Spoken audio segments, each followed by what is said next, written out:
আচ্ছা, বাংলাদেশের জাতীয় সঙ্গীত নিয়ে কি আসলে কোনো ষড়যন্ত্র আছে? সোশ্যাল মিডিয়া জুড়ে এখন যে জিনিসটা সয়লাব সেটা হচ্ছে বাংলাদেশের জাতীয় সঙ্গীত পরিবর্তন করা উচিত।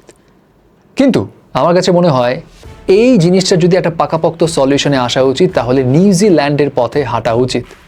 এখন নিউজিল্যান্ডের পথে কেন বলছি সেটার ব্যাখ্যা আমি শেষে গিয়ে দিব, বাট তার আগে বাংলাদেশের জাতীয় সঙ্গীত পরিবর্তন নিয়ে যে সমস্ত যুক্তি ঘুরে বেড়াচ্ছে তার মধ্যে একটা হচ্ছে রবীন্দ্রনাথ ঠাকুর এই জাতীয় সঙ্গীতের সুর গগন হরকরা নামক এক বাউলের গানের থেকে কপি করেছে, যেটা সত্য কথা। এবং সেকেন্ড হচ্ছে এই গানটা বাংলার স্বাধীনতার চেতনাকে টার্গেট করে লেখাই হয়নি, এটাও সত্য কথা। এবং 3 নম্বরটা একটু সিরিয়াস। 3 নম্বরে বলা হয়েছে এই গানটা একটা পার্টিকুলার ধর্মের মানুষদের জন্য, স্পেশালি হিন্দু ধর্মের অনুসারীদের জন্য লেখা হয়েছে। অ্যান্ড এই জিনিসটা একটু সেন্সিটিভ এবং কমপ্লিকেটেড, বাট এটা জানাটা তো জরুরি। কিন্তু এই ঘটনায় যাওয়ার আগে আমাদেরকে 1905 সালে চলে যেতে হবে। 1905 সালে কি হয়েছিল? যারা ইতিহাস খুব বেশি পড়েননি তারাও জানেন যে যখন বাংলা অবিভক্ত ছিল, ভারত বাংলাদেশ পাকিস্তান একসাথে ছিল, সেই সময়ে শাসন কাদের হাতে ছিল? ব্রিটিশদের হাতে। ব্রিটিশরা ছিল সরকার। সো ব্রিটিশ সরকার 1905 সালে ডিসিশন নিল যে বাবা, এই বাংলা অনেক বড় হয়ে যাচ্ছে, এটাকে ঠিকঠাক মতো সামাল দেওয়া মুশকিল হয়ে যাইতেছে, কাউকে সুবিধা দিতে পারতেছি, কাউকে পারতেছি না, তো প্রশাসনিক কাজের সুবিধার জন্য বাংলাকে ভাগ করা উচিত। বাট এই ডিসিশনটাতে নারাজ ছিল অনেকেই, স্পেশালি হিন্দু সম্প্রদায়ের বড় বড় নেতা এবং ব্যবসায়ীরা। রিজন আছে, রিজনটা হচ্ছে ওই সময়টাতে শিক্ষা দীক্ষা কিংবা অর্থনীতির দিক দিয়ে মুসলিম সম্প্রদায় হিন্দুদের থেকে অনেকটাই পিছিয়ে ছিল, এবং বলা যেতে পারে হিন্দুদের বড় বড় ব্যবসায়ীরা মুসলমানদের উপর এক ধরনের কর্তৃত্ব খাটাতো, এবং মুসলমানরাও নানা রকম সুযোগ সুবিধা থেকে বঞ্চিত হতো। এবং এটা ডিনাই করার কোনো ওয়ে নেই, এটা সবাই জানে। তো এটা খুব স্বাভাবিক একটা ফ্যাক্ট।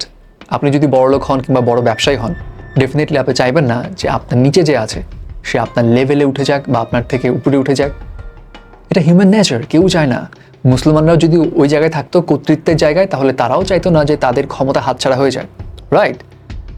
এবং এখানে একটা বিষয় আছে, মুসলমানদেরকে ব্রিটিশরা বুঝিয়েছিল যে যেহেতু তোমাদের সুযোগ সুবিধা ঠিকমতো পাচ্ছ না, প্রশাসনিক কাজ আমরাও ঠিকমতো করতে পারতেছি না, তোমাদের দেখাশোনা করতে পারতেছি না, তো দেশ ভাগ হইলে যেটা হবে, মুসলিমদের নিয়ে একটা আলাদা প্রদেশ হবে যেখানে সংখ্যাগরিষ্ঠ মুসলমান বেশি থাকবে, এবং হিন্দুদের একটা প্রদেশ থাকবে।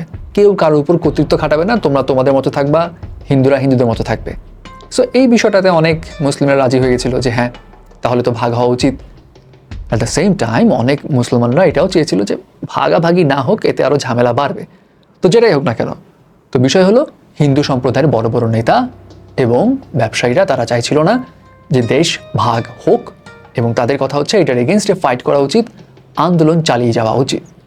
সো এই আন্দোলনটা চালিয়ে যাওয়ার জন্য তারা একটা উদ্যোগ নিল। সেই উদ্যোগটা হচ্ছে ব্রিটিশদের সঙ্গে সমস্ত ধরনের ব্যবসায়িক কার্যকলাপে কাট আউট, মানে সোজা বাংলায় ব্রিটিশদের সাহায্য করা। তাদের সঙ্গে অর্থনৈতিক কোনো লেনদেন হবে না, তাদের কোনো কাপড় চোপড়, তাদের কোনো প্রোডাক্ট কেনা হবে না, শিক্ষা দীক্ষা সমস্ত জায়গা থেকে ব্রিটিশরা বয়কট। কিন্তু এখানে একটা সমস্যা আছে, সর্বস্তরের হিন্দুরা তখনও আন্দোলনে যোগ দিচ্ছিল না। তো হিন্দু ওইসব ব্যবসায়ীরা এবং নেতারা ভাবলো এটাকে জোরদার করতে হলে তো সর্বস্তরের হিন্দুদের সমর্থন লাগবে। তো কি করা যায়? রাজনৈতিক এই আন্দোলনটাকে তখন ধর্মীয় একটা অ্যাঙ্গেলে রূপান্তরের চেষ্টা করা হলো। এবং এখানে কি কি কাজ করা হয়েছে জানেন? প্রথমত, যে কোনো আন্দোলনের চেতনার দরকার, এবং এই চেতনার অন্যতম একটা সোর্স হচ্ছে কি? গান। সো ওই সময়টাতে রবীন্দ্রনাথ ঠাকুর আমার সোনার বাংলা নিয়ে আসছে, রজনীকান্ত সেন তিনিও একটা গান নিয়ে এসছে, আমার মনে পড়ছে না, এবং দ্বিজেন্দ্রলাল রায় তিনি একটি গান লিখেছিলেন, এমন দেশটি কোথাও খুঁজে পাবে না কো তুমি, সকল দেশের রানী সেজে আমার জন্মভূমি, যে গানটা আমাদেরকে ছাত্র আন্দোলনের সময় অনেক ইন্সপায়ার করেছিল। সো এই 3টা গানের মধ্যে হিন্দু সেন্টিমেন্টসের কিছু বিষয় ছিল, এবং স্বাভাবিক, কারণ তাদের টার্গেট ছিল সর্বস্তরের হিন্দুরা যাতে জাগ্রত হয়। এবং এই গানগুলোর পাশাপাশি আরেকটা কাজ করেছিল, প্রচুর পূজা অর্চনার ব্যবস্থা করা হয়েছিল।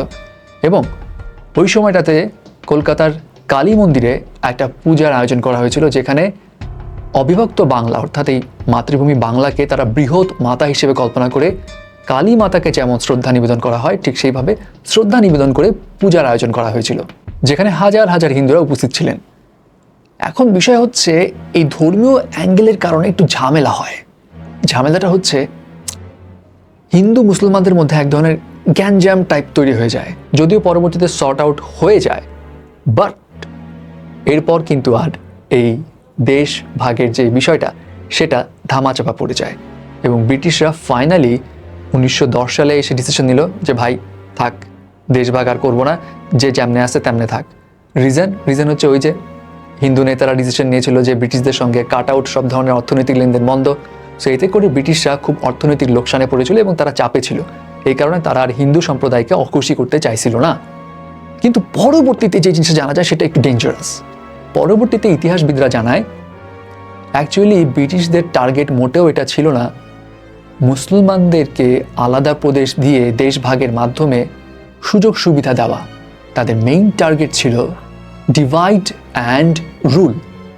তারা দেশটাকে ভাগ করবে এবং আরও বেশি শাসন করবে, এবং তারা চাইছিল এই দেশ ভাগের কথা তুলে বা দেশ ভাগ করে এমন একটা উস্কানিমূলক ব্যবস্থা তৈরি করা যাতে হিন্দু মুসলমানদের যে বিভেদ সেটা লং টার্ম থাকে, একদম চিরস্থায়ী থাকে এবং ব্রিটিশরা আরও লম্বা সময় ধরে এই বাংলার বুকে শাসন করতে পারে। কারণ ওই সময়টাতে বর্তমান সময়ের মতো হিন্দু মুসলমানের মধ্যে এত সাম্প্রদায়িকতা ছিল না। এখন এখানে আরেকটা বিষয় আছে, এই যে আমার সোনার বাংলা, এই গানটা ওই দেশ ভাগ যাতে না হয় সেটার উদ্দেশ্যে লেখা হলেও পরবর্তীতে এটার জনপ্রিয়তা হারিয়ে যায়, কারণ তখন আর আন্দোলন হচ্ছিল না। এখন প্রশ্ন হলো যে তাহলে 1905 সালে লেখা এই গানটা আমাদের বাংলাদেশের জাতীয় সঙ্গীত কেন হয়ে উঠলো, আর 1971 সালেও বা এটা কোত্থেকে আসলো? কাহিনী আছে এখানেও। 1970 সালের দিকে জহির রায়হান একটা মুভি বের করে, জীবন থেকে নেওয়া, এবং সেখানে আমার সোনার বাংলা এই গানটা শোনানো হয় এবং ফর দ্য ফার্স্ট টাইম কোনো একটা মুভিতে এই গানটা শোনানো হয়। এবং জহির রায়হানের ওই মুভিটা ছিল স্বাধীন বাংলার যে আন্দোলন, সেই আন্দোলনের পটভূমির উপর বেস করে বানানো। সো একে তো তখন বাঙালিরা একটু স্বাধীনতা চেতনায় ছিল, তার উপর আবার এমন একটা মুভি যেখানে স্বাধীনতার বিষয় আছে, তার উপর আবার ওই মুভিতে আমার সোনার বাংলা গান, সব কিছু মিলিয়ে এই আমার সোনার বাংলা তখন ভাইরাল হয়ে গিয়েছিল। যদিও তখন ভাইরাল ওয়ার্ড ছিল না, বাট বলা যায় তখন ভাইরাল হয়ে গিয়েছিল, একটা চেতনা নিয়ে আসছিল। এবং যখন অস্থায়ী সরকার গঠন করা হয়, তাজউদ্দিন আহমেদকে প্রধানমন্ত্রী করে, শেখ মুজিবুর রহমানকে রাষ্ট্রপতি করে, তখন ডিসিশন নেওয়া হয় যে স্বাধীন বাংলার জন্য এই গানটাই হবে জাতীয় সঙ্গীত। এবং তখন থেকে আমার সোনার বাংলার 25 লাইনের প্রথম 10 লাইন হয়ে যায় জাতীয় সঙ্গীত।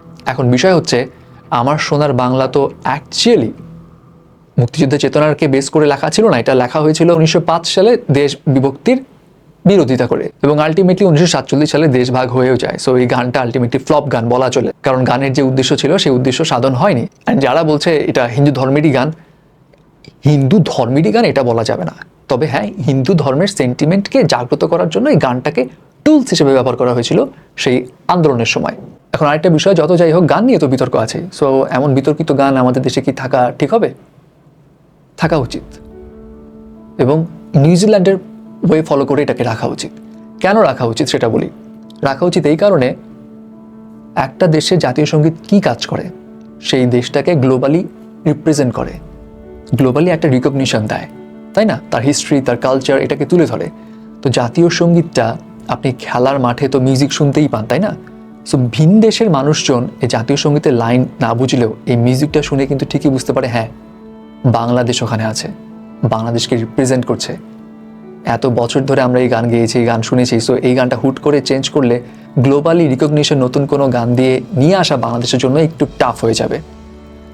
সো কি করা যায়? নিউজিল্যান্ডের মতো যে কাজটা করা যায় সেটা হচ্ছে দুটো জাতীয় সঙ্গীত রাখা যায়।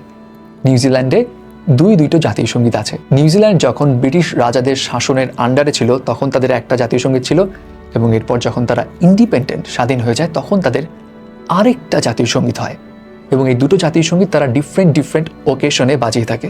সো বাংলাদেশেও এমনটা করা যেতে পারে, সব ধরনের মানুষের মতামত নিয়ে এমন একটা জাতীয় সঙ্গীত বানানো উচিত যেটাতে কোনো বিতর্ক থাকবে না, কোনো ধরনের কোনো ঝামেলা থাকবে না, এবং দুইটা জাতীয় সঙ্গীত সিমিলটেনিয়াসলি দুই রকমের ভিন্ন ভিন্ন অকেশনে বাজানো হবে। এটা আমার অপিনিয়ন, বাট আপনাদের কি মনে হয় সেটাও আপনারা জানান। অ্যান্ড এই কথাগুলো যে আমি বললাম সেগুলো সব ইতিহাসের বিভিন্ন রেফারেন্স দিয়ে বলা। আমি লিঙ্ক এই কমেন্ট সেকশনে দিয়ে দিব। যদি আমার কোনো ভুল হয়ে থাকে তাহলে প্লিজ প্রমাণস্বরূপ তুলে ধরুন, উপকৃত হব আমি।